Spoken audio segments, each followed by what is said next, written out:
Maoist కీలక నేతల లొంగుబాటుతో operation కాగార్ చరమాంకానికి చేరింది.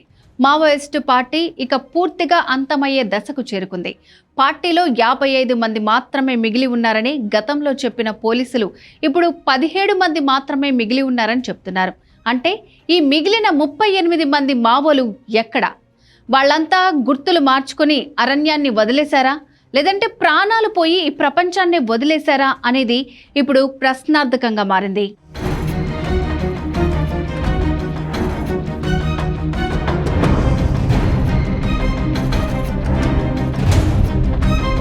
ఆపరేషన్ కాగార్తో మావోయిస్టు పార్టీ చరమాంకానికి చేరింది. మావోయిస్టు ఉద్యమానికి సంబంధించి తెలంగాణ నుంచి ఇక మిగిలింది 11 మంది మావోయిస్టులు మాత్రమేనని రాష్ట్ర పోలీస్ శాఖ వెల్లడించింది. రీసెంట్గా అగ్రనేతల లొంగుబాటుతో పార్టీలో మిగిలిన వారు ఎందరు అనే అంశం ఆసక్తికరంగా మారింది. జనవరి 3న PLBA 1 బెటాలియన్ కమాండర్ బర్సేదేవా సరెండర్ కార్యక్రమంలో కేవలం 17 మంది మాత్రమే మావోయిస్టు పార్టీలో మిగిలారని పోలీస్ శాఖ తెలిపింది. కానీ అంతకు ముందు 55 మంది ఉన్నారని పేర్కొంది. కానీ ఇప్పుడు 17 మందే ఉన్నారని చెప్పడంతో ఆ మిగిలిన 38 మంది ఏమయ్యారు అనేదే చర్చనీయాంశంగా మారింది.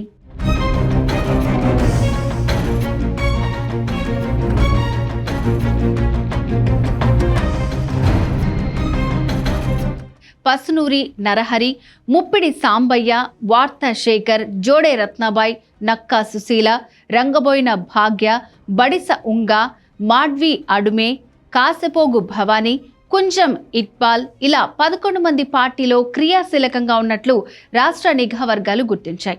అగ్రనేతల లొంగుబాటుకు ముందు డిసెంబర్, జనవరి నెలలో 3 సార్లు పోలీస్ శాఖ ఆధ్వర్యంలో లొంగుబాటు సమావేశాలు జరిగాయి. డిసెంబర్ 19న నిర్వహించిన కార్యక్రమంలో 55 మావోలు ఉన్నారని చెప్పిన పోలీసులు బర్సేదేవా లొంగుబాటు సమయంలో మాత్రం 17 మందే మిగిలి ఉన్నారని చెప్పారు. ఆ సమయంలో మావోయిస్టు పార్టీ కూడా ఈ విషయంలో స్పష్టత ఇవ్వలేదు.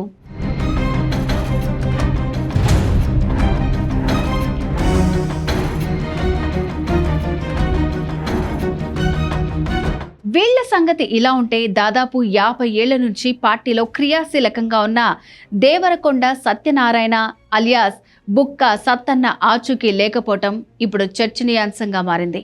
హన్మకొండ జిల్లా గూడూరుకు చెందిన సత్తన్న జమ్మికుంటలో 10వ తరగతి వరకు చదువుకున్నారు. తర్వాత పెద్దపల్లి ITIలో చేరారు. ఆ సమయంలోనే రాడికల్ స్టూడెంట్ వింగ్లో పనిచేశారు. అక్కడి నుంచి 1975లో అజ్ఞాతంలోకి వెళ్లిపోయారు.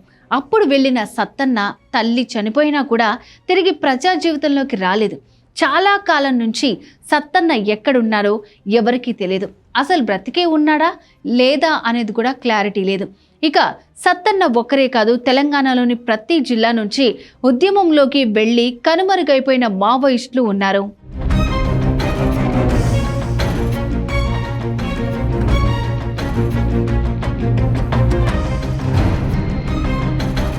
ఈ 38 మంది మావోయిస్ట్ క్యాడర్ కుటుంబ సభ్యులు తమ వారి రాక కోసం ఎదురు చూస్తున్నారు.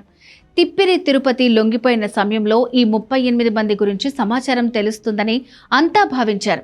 కానీ వాళ్ళ నుంచి కూడా ఎలాంటి స్పష్టత రాలేదు. ఈ 38 మంది పార్టీలో కొనసాగుతున్నారా లేదా అనే అంశంపై ఎలాంటి ఆధారాలు లేవని నిఘా వర్గాలు చెప్తున్నాయి. వాళ్ల అంచనా ప్రకారం అజ్ఞాతంలో ఉన్న సమయంలోనే ఈ క్యాడర్ ఉద్యమానికి పూర్తిగా దూరమై ఉండొచ్చని భావిస్తున్నారు. కొందరు గుర్తింపులు మార్చుకుని ఎక్కడో సాధారణ జీవితం గడుపుతూ ఉండే అవకాశం ఉందని అనుమానిస్తున్నారు.